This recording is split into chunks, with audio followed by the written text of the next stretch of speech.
A graça e paz a todos. Estamos começando aqui mais um programa Missão Vertical. E está aqui conosco hoje o Bill. A Bárbara está sentada ali com o Pedrinho. Acabamos de sair de um culto muito abençoado e estamos aqui com o nosso amigo Bill. Dá uma palavra aí, queridão.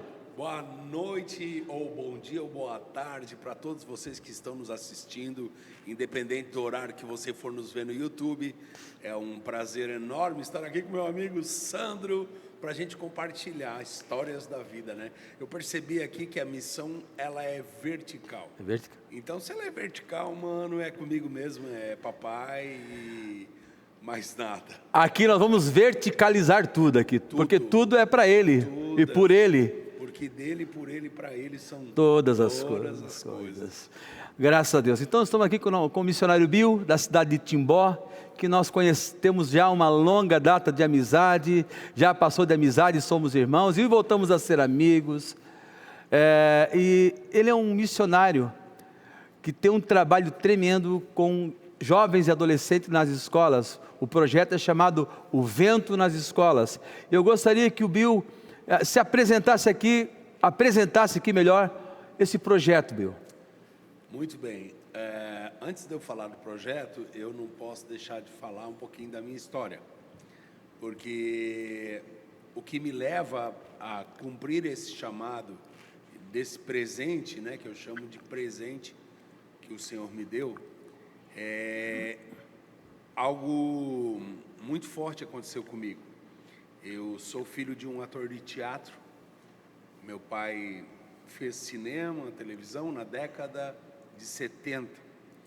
A minha família, ela é muito conhecida aqui no estado de Santa Catarina. A minha família tem 3 circos: Teatro Biriba, Circo Teatro Biriba e Teatro do Biribinha. E o meu pai, na década de 70, veio para Timbó com o teatro, conheceu minha mãe, engravidou minha mãe, e aí eles casaram e eu nasci. E meu pai então ficou na cidade, né? E como muitas e muitas famílias, o meu pai foi para a batalha para sustentar a casa, para dar dignidade à família, né? Mas a minha família, esta família, papai e mamãe, eles tinham uma bagagem muito grande, sabe? Historicamente falando. O pai do meu pai era um homem muito rico que perdeu tudo no jogo de briga de galo e essas coisas. O pai da minha mãe, um madeireiro muito rico, que jamais aceitaria a filha casar com um Caboquinho. Um caboclo, um brasileiro, né? Naquela época muito conservadores, meu avô alemão, daqueles tradicionais, rico. Então achou, esse rapaz do circo aí vai comer tudo que nós temos, né? E não foi assim, pelo contrário. Meu pai, ele muito trabalhador, foi um cara muito batalhador, é ainda uma pessoa muito batalhadora, porém também carregando suas marcas, né?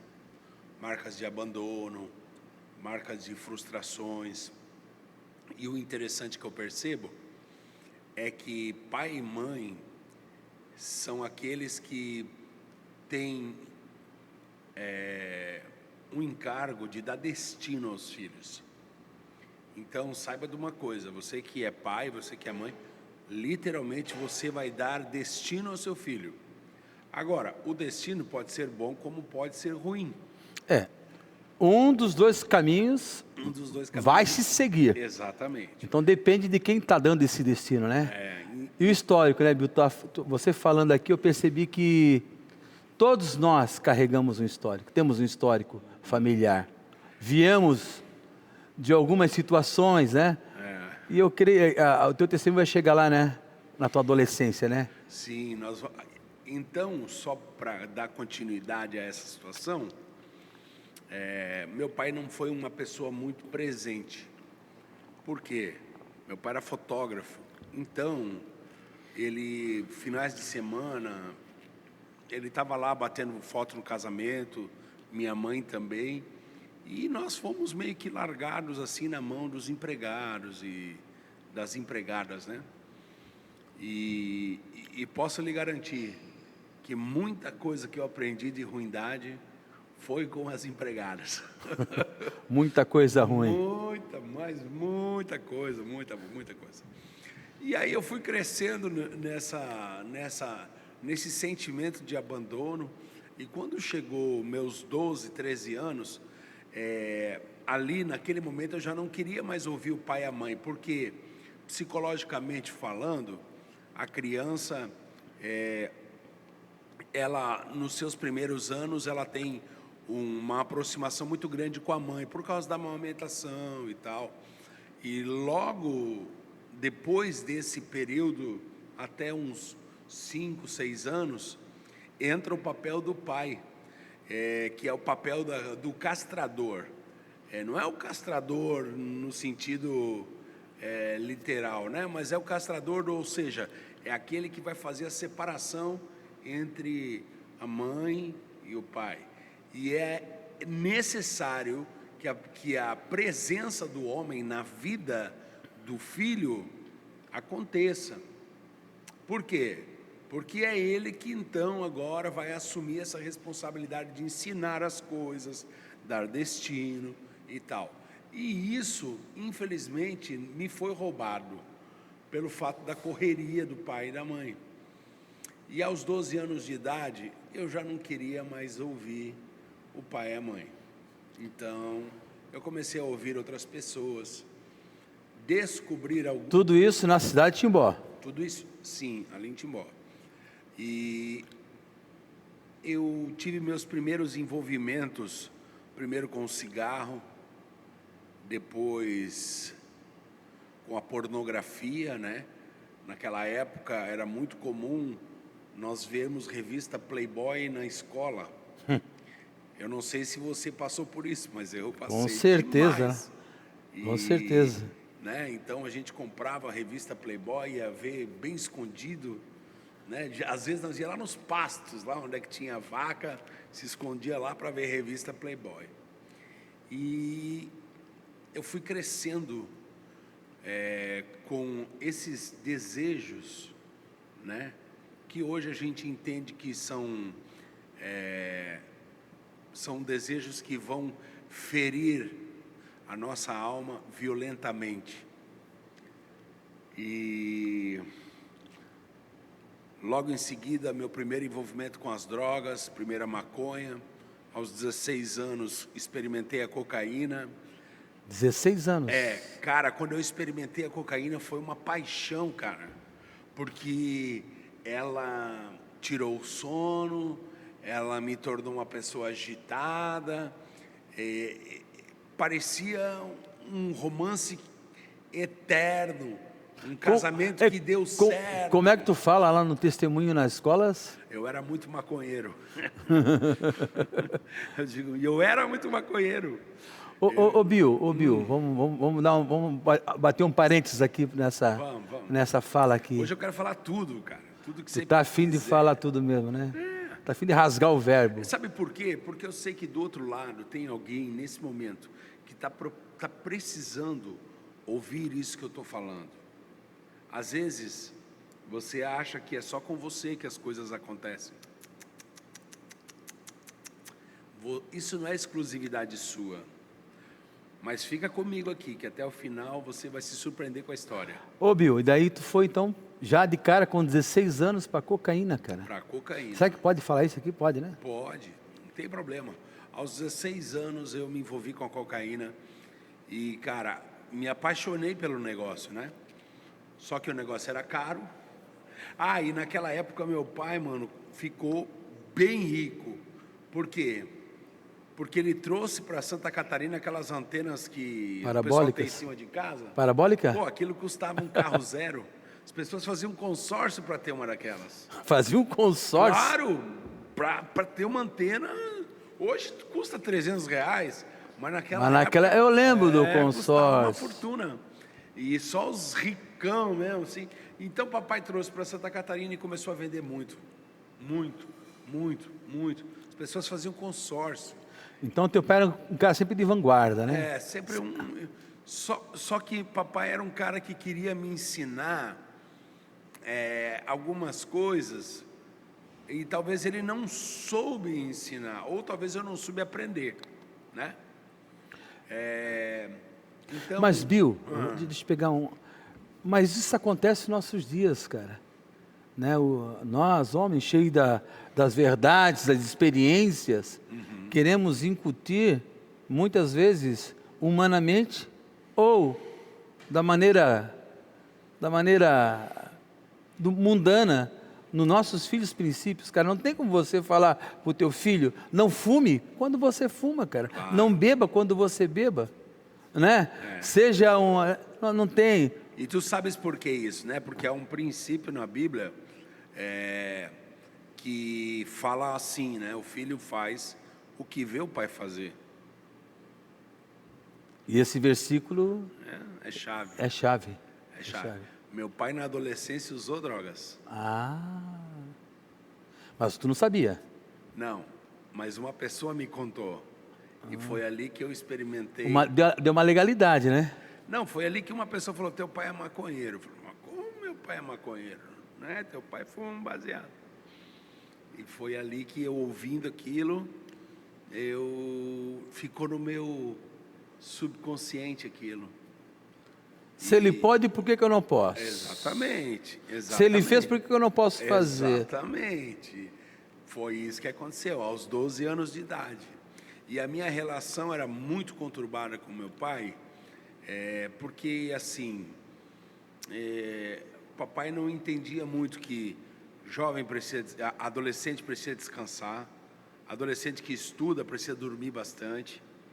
E o meu pai era, talvez assim, pelo jeitão durão que ele aprendeu, e ele também fez a mesma coisa conosco. Por quê? Ele viu o pai dele fazer nele, ele transferiu isso.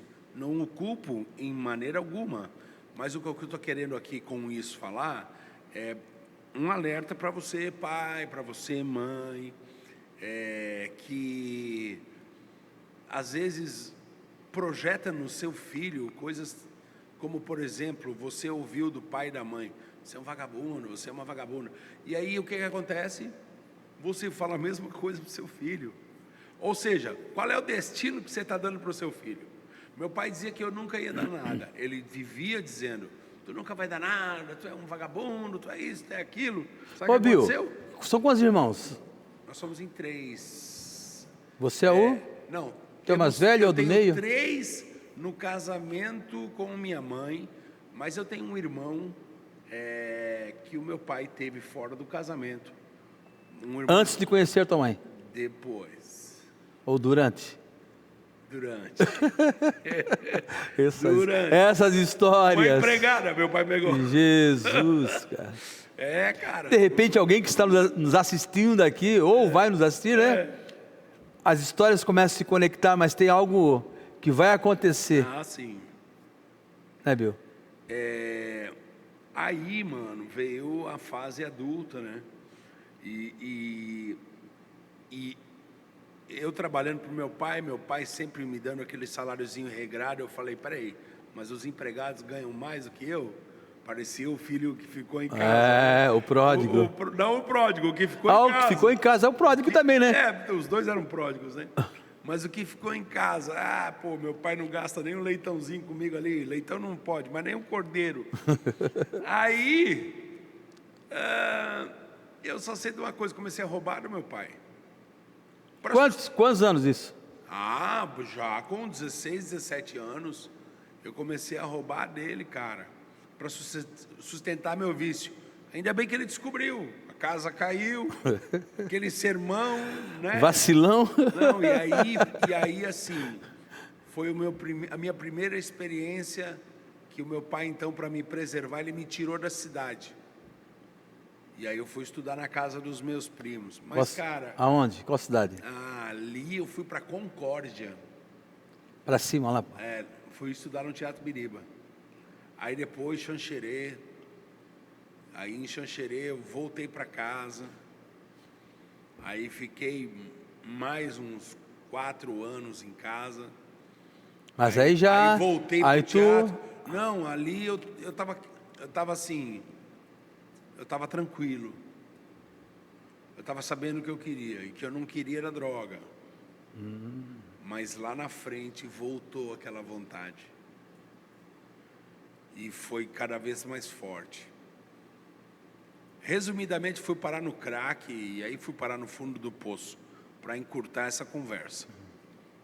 Agora, voltando ao projeto, o que nós fazemos? Ô Bill, eu lembro que uma vez você falou que tu era o terror de Timbó, né? Era la persona non grata, entendeu? Sou uma pessoa muito conhecida, mas, cara... O teu pai tinha uma loja de instrumentos musicais ali na cidade, né? Era, né? A última loja dele foi de instrumentos musicais. Meu pai teve muitos negócios. Meu pai teve loja de antena, meu pai teve loja de piscina, meu pai teve lojas, ele vendia pedras, né, para construção. Papai era o cara do negócio. É um bom negociante. O cara... E nunca precisou trocar o seu CNPJ. Olha só. 30 anos com o mesmo CNPJ. Mudava de ramo, mudava de negócio. Mas o CNPJ sempre o mesmo. Olha só. Né? Então, assim, penso que ele foi um vitorioso nessa área. Mas, como família, talvez ele poderia ter sido melhor. Não o culpo por nada, porque, cara, cada um escreve o seu destino, né? Todo mundo dá o que tem, né? A questão toda é que, pelo fato de você ser assistido por alguém que vai procurar dar o destino correto, você vai ter êxito em tudo. Mas quando você não tem a pessoa do seu lado para te dar o destino correto, aí é complicado. Ô Bill, eu vejo, olhando aqui para a sua história, que é a história parecida de muitos, né? Todo mundo carrega uma situação na família, traumas familiares. Né? Inclusive, né, tem aquela música que você canta no... Você culpa culpa teus pais por tudo, né? Isso é um absurdo, né? No teatro da escola, vocês... A gente usa, assim, trechos de canções que... Por exemplo, a gente conta a história de alguns Porque é uma estratégia, né? O Vento nas escolas é uma estratégia para levar Jesus a esses adolescentes. Para os jovens. Esse é o propósito, né? Esse é o propósito, sempre foi, né? Entenda que nós não estamos falando de religião. O propósito maior é levar as pessoas um entendimento de que eu sem Jesus não sou nada, mano. Eu sem Jesus, a pessoa... E primeiro eu preciso entender quem é Jesus. Simples, Jesus é a expressão exata do amor. O Pai de Jesus é o amor. Deus é amor? Deus é amor. Não é a igreja Deus é amor. Estou falando que Deus o Criador, é amor. Ele é o amor. E a expressão exata do amor é Jesus. João 3,16 diz, porque Deus amou o mundo. Então Ele deu seu Filho. Ou seja, qual é a expressão do amor? Jesus. E não só Jesus. É esse Jesus obediente até a morte e morte de cruz, que se entrega e renuncia a todos os favores que o mundo poderia lhe dar, e ele não se distrai com nada disso. O foco dele estava em obedecer o Pai, em ouvir a voz do Pai, e não se contaminar com as coisas do mundo, e cumprir o propósito pelo qual o Pai destinou ele, né? As pessoas às vezes dizem, mas ele era filho de Deus. Engraçado, sim, ele era filho de Deus, como nós também somos, mas ele mesmo sendo Deus, não usurpou ser igual a Deus. Ele veio para cá vazio, de si, ou seja, não havia poder nele próprio, não havia poder. porque senão não seria, não teria a mesma validade. O poder que operava na vida de Cristo e que era manifesto aqui na terra, era dado a Ele nos relacionamentos diurnos e noturnos que Ele tinha com o Pai. Você está entendendo? Então, prova disso é a mulher do fluxo de sangue. O cara está caminhando, indo em direção à casa de Jairo. De repente a mulher chega por trás, toca ali no tzitzi dele, né, do talite e tal, e de repente o que acontece? Ele para. Pô, chega a ser até piada, né? Que ele fala: alguém me tocou. Peraí, mas como? Jesus, a multidão toda se que liga, toca. Jesus, dá uma olhada aqui. Não, mas alguém me tocou diferente porque eu senti emanar o poder. Ô Bill, aqui mostra algo. No meio da multidão, há pessoas que tocam Jesus diferente. Ah, sim. A gente não deve impedir a multidão de ir a Jesus. E outra, Jesus não para na multidão, né? Você vê que, ainda que a multidão queira parar Jesus, Jesus não para no meio da multidão, mas Ele para alguém que com o coração sincero, puro, real, verdadeiro e com um desejo. Nós estamos falando de uma mulher que possivelmente deveria ser muito rica. E que havia perdido tudo, né? Sim. Mas ela era muito rica, uma mulher de posses, uma mulher de alta classe. Mas agora pensa essa mulher de alta classe, de posses, ela ser considerada uma leprosa, porque era assim que eram considerados aqueles que tinham o mesmo problema que ela. Uma hemorragia constante, né? Constante. E havia gastado tudo, né? Ô Bill, e outra coisa, né? Como não ficou nessa parada de Jesus aqui, né? nessa parada dele, como não ficou o coração do centurião que estava com a sua filha quase morrendo? Mas tu não vê o cara, Jairo confiava. Não, mas tu não vê ele se manifestando. Não, ele ficou tranquilo. A confiança nele, no Senhor, chega a ser absurda.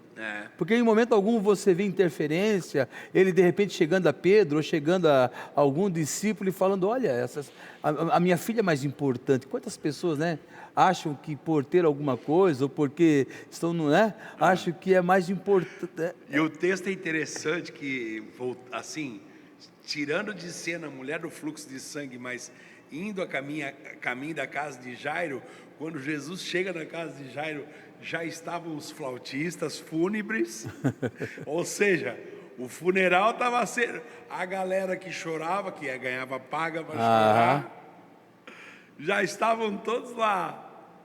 E Jesus fala o quê? Tira essa turma daí. Esses caras são incrédulos. Tira do meio os incrédulos. Tira os incrédulos. Aqueles que podem afetar o milagre. Claro, a incredulidade, ela afeta o milagre. Até o próprio Senhor Jesus falou que em alguns lugares os milagres não eram realizados porque não se encontrava fé. Ou, né, até ele cita o famoso texto, né, a famosa frase de que o profeta não é bem visto na sua terra. Na sua própria terra. Ô Bill, interessante também que tu falou algo assim que me deu um estralo aqui o sobre... Papo tá bom, né? Tá bom. Né? O fato de não se distrair, né, cara? Não, a gente não pode se distrair.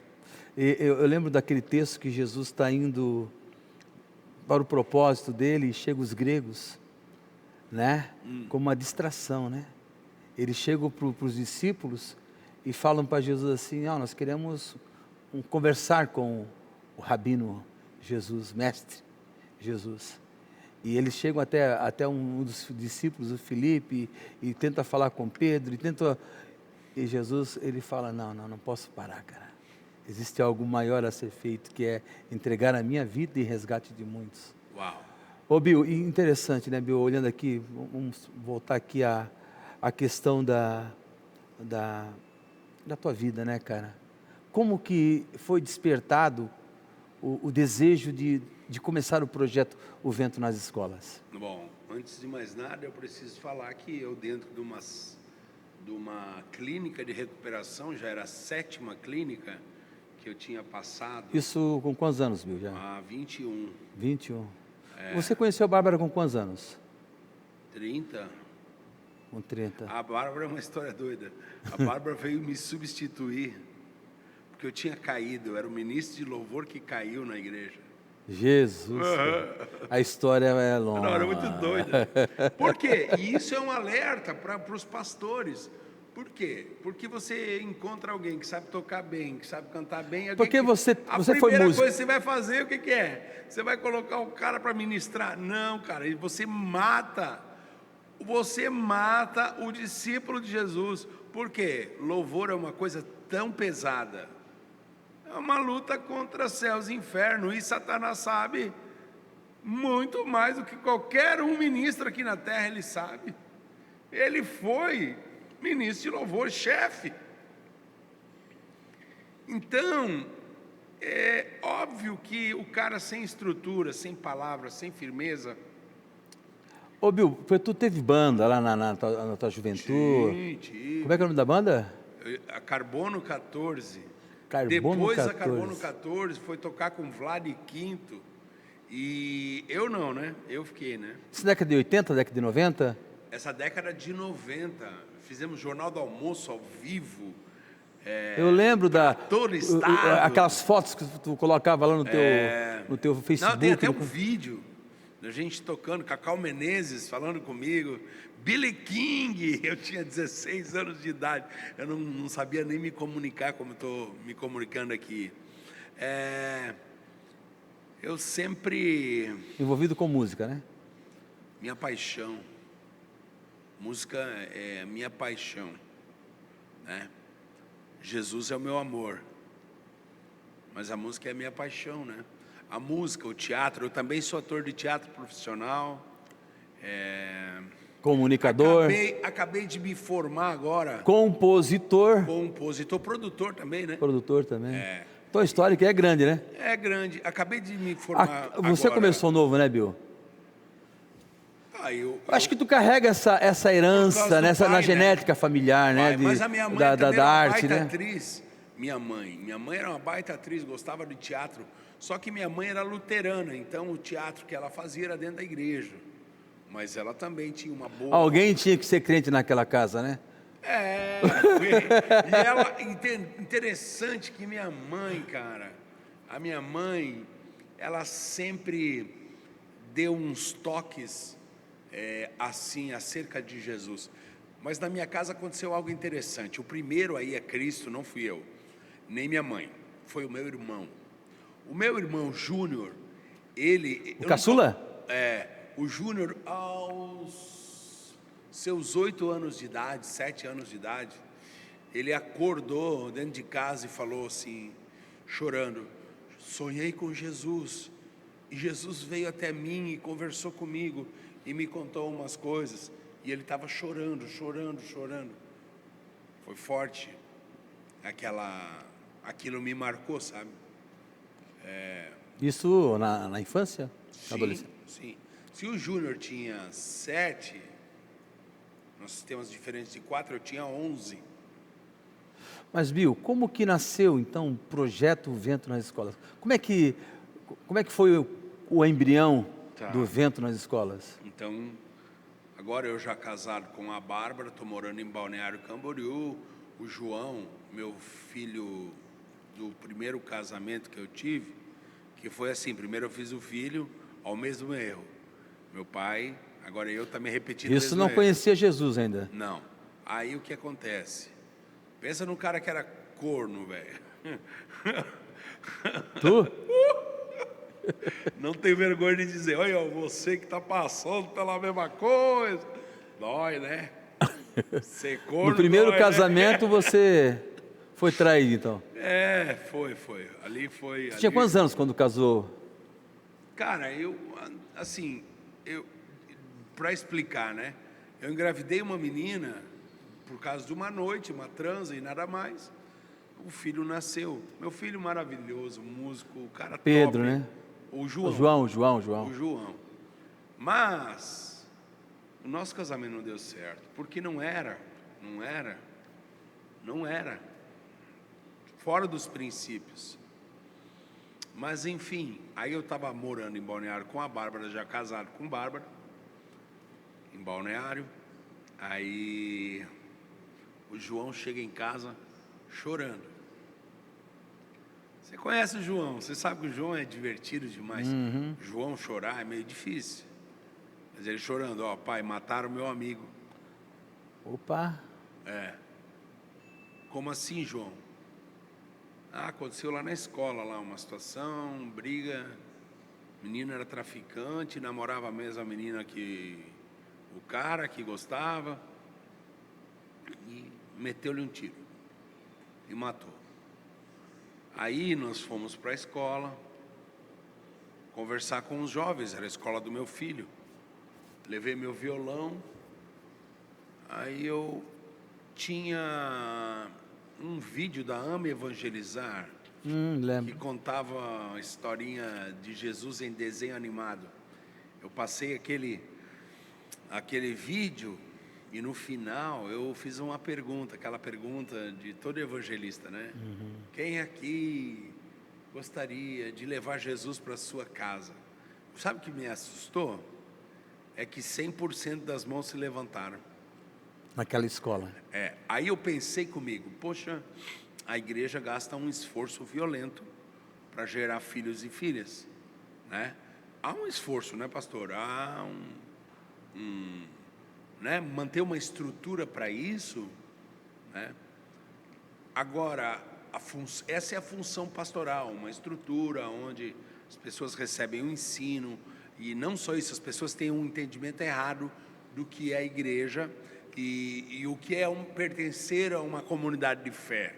Você que pertence a uma comunidade de fé, você deve ir sim a essa comunidade, mas com o único propósito de levar o alimento que você recebeu a semana inteira no teu quarto e deixar isso ser exalado no meio da congregação. E às vezes você acha que você precisa vir aqui para sugar o pastor, que é o teu escravo, porque você é um contribuinte com a obra de Deus, quando na verdade você não contribui. Você contribui quando você gasta seu tempo com Jesus. Se você gastar o seu tempo com Jesus no seu quarto, no secreto, quando você vier à sua comunidade de fé, você vai estar emanando algo tão fantástico, tão grande, tão poderoso, porque eu sou pequenininho, mas o Jesus que habita em mim, você é pequenininho, mas o Jesus que habita em ti, ele é violento, ele é poderoso. Então, você que está me assistindo, entenda, o seu lugar é aqui conosco. Nós queremos experimentar esse Jesus que mora em você, mas deixa ele vir para fora, para que a luz dele possa brilhar em nós, porque é assim que, como o corpo bem ajustado, nós conseguimos ver a expressão exata de quem somos nele.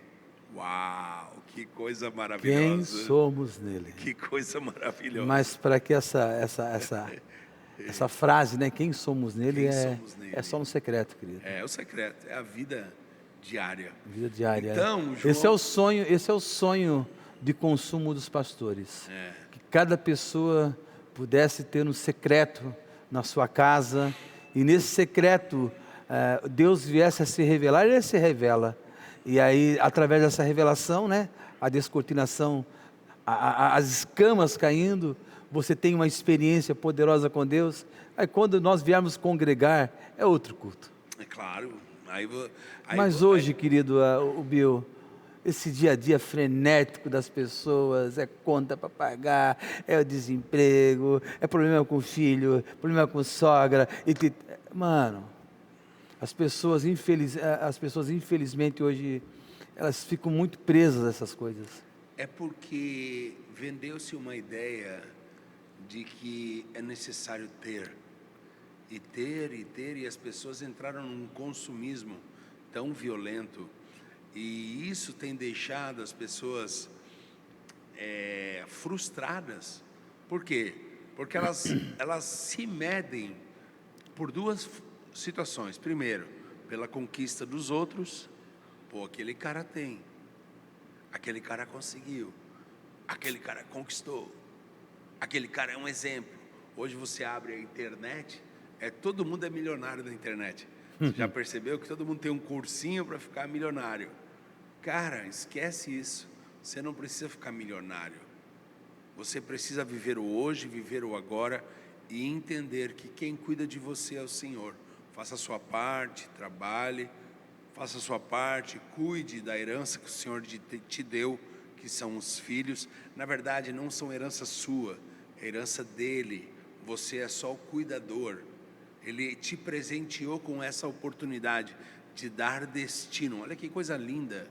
Deus nos presenteia com filhos para que nós possamos recorrer a Ele e perguntar como vamos cuidar dos filhos que são dele, como Ele quer. Então nós somos, eu posso dizer assim, nós somos babysitters dos filhos do papai. Ô Bill, mas nem sempre foi assim, né? Esse entendimento. Não. Esse entendimento, ele parte do Senhor. Por isso que eu lhe digo, construir um relacionamento no quarto. Se nós tivermos esse entendimento de que Jesus, Ele está dentro do nosso quarto, como disse Bárbara hoje no culto, Ele não está lá dizendo, entra no teu quarto, fecha a tua porta. Não. Ele está lá dizendo, ei, vem cá, eu quero te contar umas coisas que tu não sabe. Isso vai ser muito forte o que eu vou te contar. Então vem aqui, fica aqui comigo. Prepara um ambiente, bota uma musiquinha aqui, vamos ficar nós dois aqui. Ô Bill, eu vejo uma prática, né? A gente como amigo, eu entro na tua casa, né? Claro. Vocês têm uma prática como família, né? Que é o devocional diário. O devocional diário, né? Esse não é o nosso apenas segredo. Eu creio que a prática do quarto é individual. É você e o teu Deus. Você pode falar o teu Deus ali, mas na mesa, cara, é o nosso Deus. A mesa é o compartilhar. É o nosso Deus nos ajudando, né? Se revelando. Assim como nós temos esse relacionamento no quarto, fecha a porta, ir no secreto, né? E o teu pai que te vê, que te vê no secreto. Nós somos visíveis aos olhos de Deus no secreto. Ele nos vê, né? E porque, voltando aqui um pouquinho ao que nós estávamos falando acerca das famílias, é muito exterior, né? As pessoas estão mostrando que são ricas, que são... Cara, quando na verdade se você for para o quarto, aquele que te vê no secreto sabe que na verdade lá no fundo, todos nós, todos nós temos as nossas mazelas, todos nós temos as nossas lutas, temos as nossas necessidades, temos as nossas dificuldades, temos os nossos problemas. E aqui que o Abba, o paizinho, vai te ajudar. Veio um agora aqui, ó. vai lá, libera. Você falou em ter, né? Mas vamos pegar dois personagens importantes. Primeiro, o pai. O pai ele não diz eu tenho, ele diz eu sou. Eu sou. E agora o filho diz, eu sou o que sou. E se somos filhos, então nós temos que dizer, eu sou o que sou do que sou. Não é eu tenho, mas eu estou me tornando parecido. É o ser, né? Por isso que a grande pergunta aqui, né? Quem é o Bill? O Bill é o filho do Aurélio. Que é meu pai, né? Que é o teu pai. É o filho do Aurélio. Mas quem somos, né, Bill? A pergunta que não quer calar, quem somos? Eu sou alguém, eu posso dizer assim, que eu sou alguém que nunca fui nada na vida, e hoje muito menos ainda, mas o Senhor me agraciou com a vida dele dentro de mim, e isso fez uma diferença violenta. Pastor Sandro, você me conhece há anos, teve um tempo que eu buscava a aprovação de todo mundo, e era tão difícil. Por quê? Porque a gente sempre busca a aprovação do Pai, né? Quando não encontra, sai desesperado para encontrar a aprovação dos outros. Porque não conhecia um Pai. Eu não conhecia o Senhor. E Yeshua me apresentou o Senhor como Pai. Então, Aí está toda a diferença, mudou né? tudo. Mudou tudo. Mudou tudo. Mudou a forma de eu enxergar. Mudou a forma de eu enxergar as Escrituras. Mudou a forma de eu tratar meus filhos. O ter já não tem muito significado, já não tem significado nenhum, né? Sabe o que eu descobri? Que eu tenho muita coisa, que eu preciso me livrar de um monte de coisa. Aquele, como é que diz o texto lá? Aquele que acha que tem, não tem nada, né? Sim. E até o que tem lhe será tirado. Lhe será tirado. É forte esse Sim. negócio. Apocalipse vai falar também lá para Laodiceia, né? Pensa que és rica, que Mas tens tudo. Mas é cego, pobre e nu. Cego porque não consegue enxergar, porque só pensa em ter, cara. E não consegue ver o que tem na verdade, né? Porque todas as pessoas carregam consigo um tesouro precioso. Elas estão em busca de algo quando na verdade está dentro delas. Elas precisam, por isso que tem que ser revelado, né? O Pai tem que ser revelado. O Pai tem que se revelar. Não que o Pai tem que se revelar, mas cada pessoa deve buscar essa revelação de quem de fato é Deus. Para parar de buscar o ter e começar a ser. A ser. Porque o Evangelho se resume nisso, né? Quem eu estou me tornando? O Evangelho não é pegar o gancho da galera da turma do Jesus Cop, né? Mas é ser uma cópia fiel de Jesus. Eu quero falar para você que nos assiste, grava bem isso que eu vou te falar. O importante não é como você começou a sua caminhada. Outra coisa, estou há 25 anos caminhando no Evangelho. Tem muita gente que firmou de primeira e foi embora e não abandonou Jesus. Não foi o meu caso. No meu caso, eu tive muitas quedas, muitos escorregões, muitas vaciladas. Mas em todas eu encontrei, quando me quebrantei e me humilhei diante do Senhor, a mão dele estendida, dizendo: vamos de novo, levanta, tira a poeira dos teus joelhos, dá uma olhada aonde você errou, volta lá, corrige, alinha a tua bússola e segue a voz do Espírito, que vai te conduzir à exatidão do lugar que o Pai te quer. Sabe qual é a exatidão do lugar que Papai nos quer? Os braços do meu Pai são os braços de Jesus.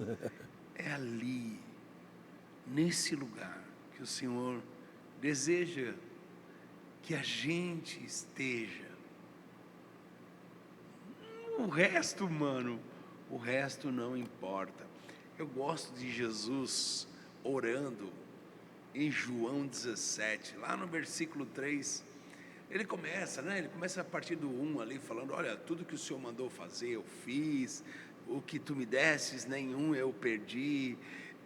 E eu transferi a eles aquilo que era para ser transferido. E falei, não só falei, mas eu transferi citações acerca da vida eterna. E aí ele pontua a vida eterna.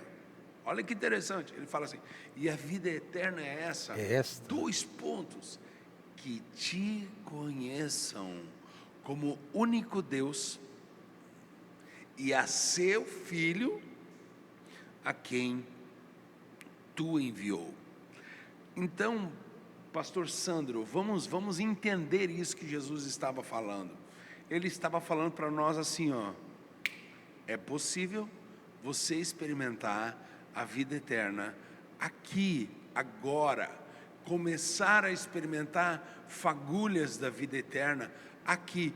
Por quê? Porque a vida eterna, o que faremos na eternidade? Olhar para Ele e conhecê-lo pela eternidade. E eu tenho certeza que nós nunca vamos conhecê-lo por completo, porque são tantas facetas do Pai. É como um diamante, né, que tem vários lados, né, e emana luz e emana glória, né. E eu gosto de uma frase do Rodolfo, que uma vez ele explanando numa pregação, ele falou que cada santo dos serafins ali ao redor do trono eram como se fossem uns flashes, assim, ele conjecturando, né? Como se fosse assim um lance, e eles olham um pouco da glória e vem aquilo santo, e aí de novo, e santo, e assim eternamente. Então é isso, olhar firmemente para o Senhor. E olharam para eles, e olharam para Ele e foram iluminados. Nós precisamos olhar para o Senhor. Nós precisamos nos permitir sermos iluminados por Ele, para que uma geração de filhos possa conhecê-lo. Os pequeninos ainda não têm uma noção de como é chegar até a presença do Senhor. E é por isso que você, maduro, precisa morrer essa tua natureza pecaminosa, desgraçada, que te rouba do Senhor, e permitir que Ele viva.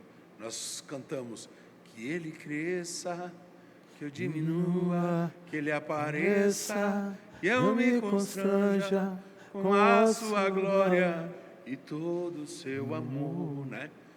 Infinita humildade, servo de todos os irmãos. Então, se o meu Senhor é tudo isso, e se Ele verdadeiramente precisa crescer, eu preciso diminuir. E entenda que para que Ele cresça, antes eu preciso diminuir. O diminuir vem antes, não vem depois, vem antes. O processo, ele é lento. Ô Bill, né, olhando, você falando, né, e abrindo o teu coração aqui, né, que nem sempre foi assim, né, muitas quedas, e muitos farisaísmos, né, porque a gente quando eu te conheci, era um fariseu, há 15 anos atrás, tinha que ter muita paciência. Lembra as crises que tu tinha com a igreja? Eu falava, Bill, meu filho, Bill. Igreja, cara, a igreja ela é a noiva, cara. É a menina dos olhos do Pai. Né? Mas naquela época havia aquele movimento, né, dos desigrejados de plantão e coisa arada. Deixa eu lhe falar uma coisa. Quando a pessoa está perdida, eu estou perdido, mano, eu vou atirar para tudo quanto é lado. Quando eu estou ferido, aquele que está ferido vai ferir, aquele que está curado vai poder testemunhar e outros serão curados. Não viu hoje a Bárbara? Né? Hoje nós tivemos aqui duas citações, ela contando as feridas dela, ela contando do câncer dela e tal, que não é dela, mas que Foi afetou curada, ela, né? né? Mas e de que forma o Senhor a curou, né? Você viu ali de que forma? Então, deixa Jesus entrar na sua vida. E se você hoje quer ter uma experiência real e verdadeira com Jesus, é muito simples, porque Ele é simples. Basta você, com o seu coração, confessar que sem Ele você não consegue ir a lugar algum. Confessar que Ele é o caminho, a verdade e a vida, e que você só tem os seus pecados perdoados nele. Se você fizer uma oração pedindo: Jesus, entra na minha vida, muda a minha história, escreve uma nova história para a minha vida, eu tenho certeza que Ele vai entrar na sua vida e vai acontecer uma revolução de amor, uma revolução de amor, porque Ele é a expressão exata do amor, e tudo que Jesus fez foi vontade do Pai. Deus abençoe a sua vida, você que me assiste do outro lado. Nosso tempo está acabando. Rápido, né? Foi rápido. Para falar de Jesus, cara, nós podemos gravar 50 programas falando do seu amor. Ô Bill, interessante, né? A gente queria falar um pouco sobre o projeto, né? O Vento Agora na Escola. foi. Né? Nem Nós- conseguimos. Como que a gente vai falar, né, de um projeto quando a gente está cheio De Deus. de Deus, né? É Desde porque- nós é porque estamos... o projeto- E a gente não cansa, né, Bill? O negócio não... Nós estamos aqui desde de manhã, houve a nossa reunião com o Ministério de Louvor e Mídia, já emendamos aqui a noite do culto, já estamos aqui no programa, encerrando já o programa às 10 horas da noite, para quem vai nos assistir aí. Interessante. Sem cortes. Sem cortes. Vamos direto, sem cortes. Sem Não há cortes. necessidade de cortes. E, pastor Sandro, mais uma coisa. Pai, lembre-se, você será cobrado por aquilo que está fazendo com seus filhos, pois não são teus, são herança do Senhor. E Ele vai cobrar, saiba disso. Pastor Sandro, muito obrigado pela oportunidade. Sempre bom estar aqui. E a você que nos assiste, venha cultuar aqui conosco, porque eu faço parte dessa casa também. E os cultos aqui, pastor? Sexta e domingo. Sexta-feira. E quartas-feiras a palavra da vida se reúne nas casas. Olha Então, que lindo. você que mora aqui em Joinville, nós Que temos quer receber um grupo familiar, né? Quer receber na sua casa, pastor? Você que está sem igreja, você que se entristeceu com algumas circunstâncias, escute, presta atenção. O Evangelho não tem culpa disso. E o teu lugar precisa ser no meio da congregação, porque aqui, no meio da congregação, nós vamos sendo aperfeiçoados. Não fique sozinho, não. Não acredite nessa ideia de que eu sou a igreja. Não, você faz parte da igreja.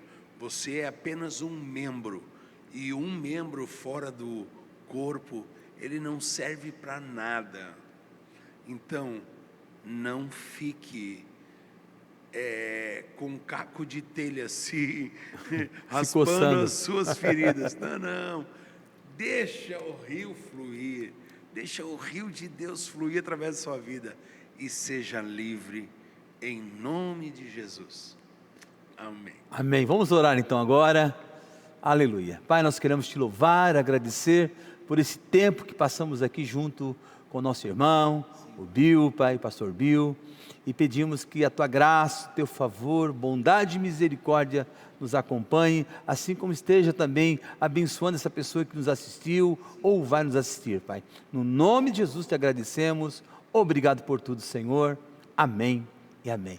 Deus te abençoe grandemente e até o próximo Missão Vertical. Deus abençoe.